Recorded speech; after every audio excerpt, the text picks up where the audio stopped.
Hello guys and welcome to another video, ok? Eu já vou adiantar que esse é um dos assuntos mais interessantes que eu já postei, porque ele trata de algo muito recorrente dentro de sala de aula. Okay? Nós que somos professores e os próprios alunos têm uma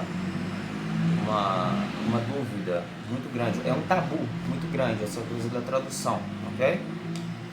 Eu não vou fugir do senso comum e dizer que a tradução não é um dos melhores meios de se aprender inglês, né? O melhor meio de você aprender inglês é sempre falando em inglês, ok?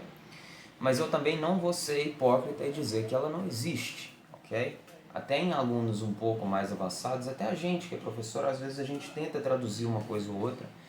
Depende muito, assim, do que a gente está querendo fazer, ok?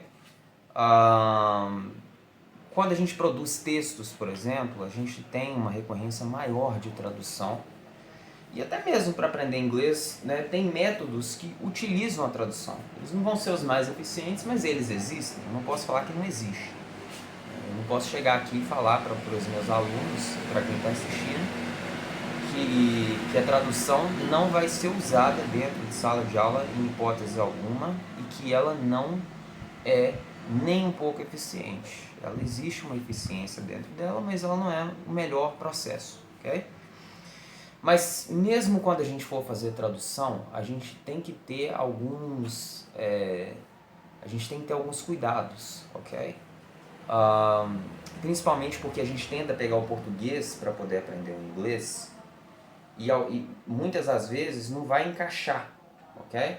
Porque as regras não são as mesmas, né? Por isso eu separei 3 para esse vídeo, para a gente estar conversando a respeito.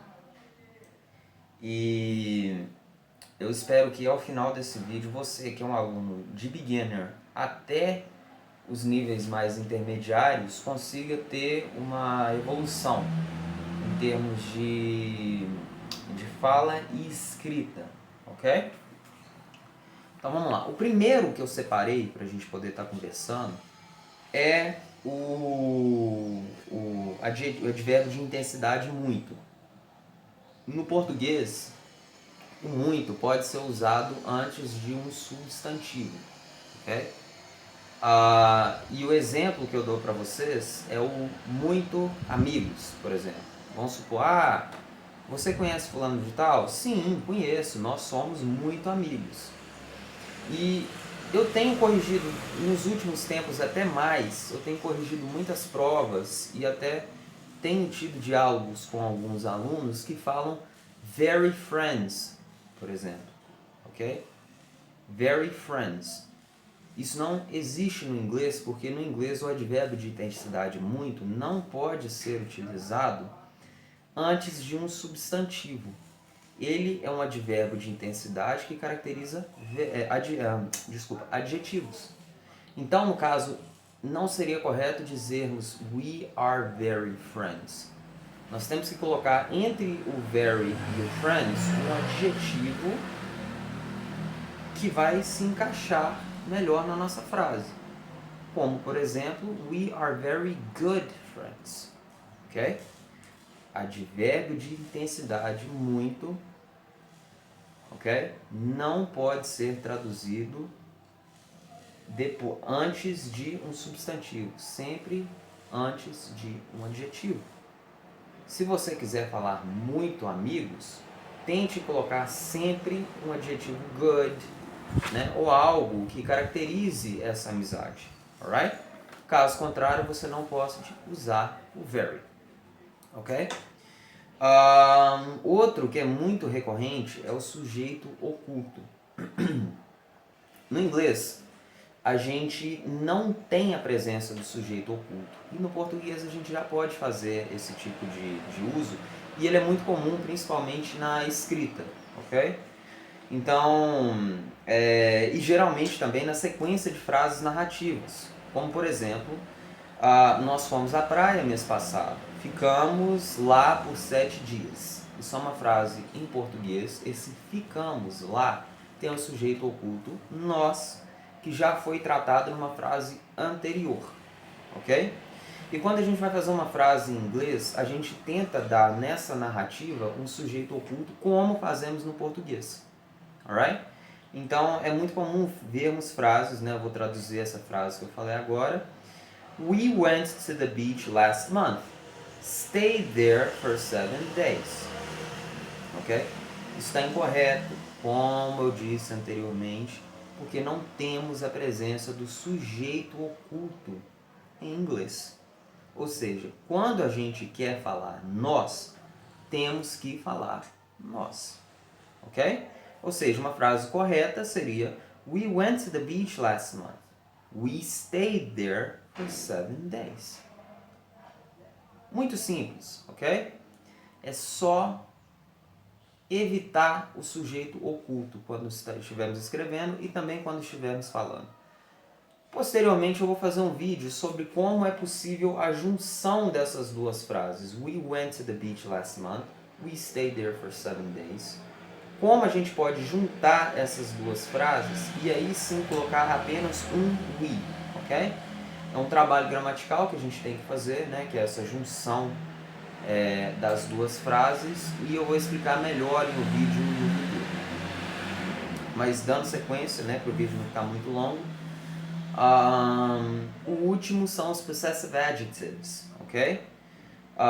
No português, né, e esse é um erro assim que 99% dos alunos já cometeram pelo menos uma vez na vida. No português, a gente tem a presença do seu e sua para a terceira pessoa do singular, ok?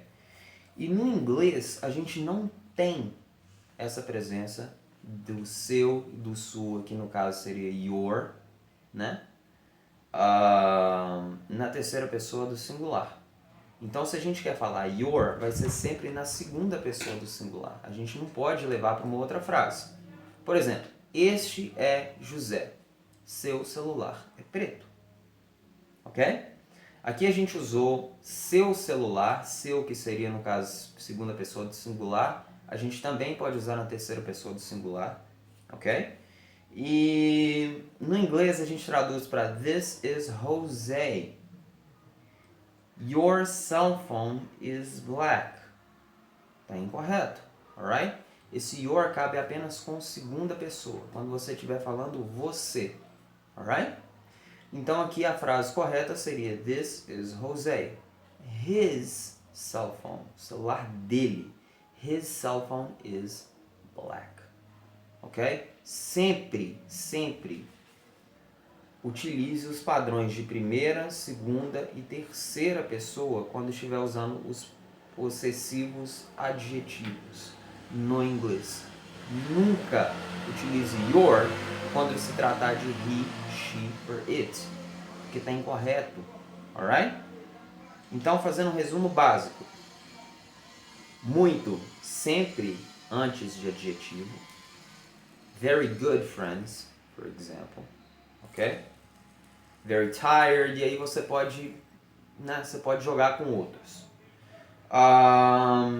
Segundo, sempre utilizar um pronome para iniciar a frase. Nunca utilize o sujeito oculto, porque mesmo que a pessoa saiba de quem está se tratando, o sujeito oculto não existe na língua inglesa. E se você usar o sujeito oculto, você está fazendo o uso incorreto da língua. E terceiro, né, para terminar, sempre utilize his, her or its quando se tratar de terceira pessoa do singular. Nunca your. Ok? Muito obrigado, guys. Espero que vocês tenham gostado de mais um vídeo. E see you in class.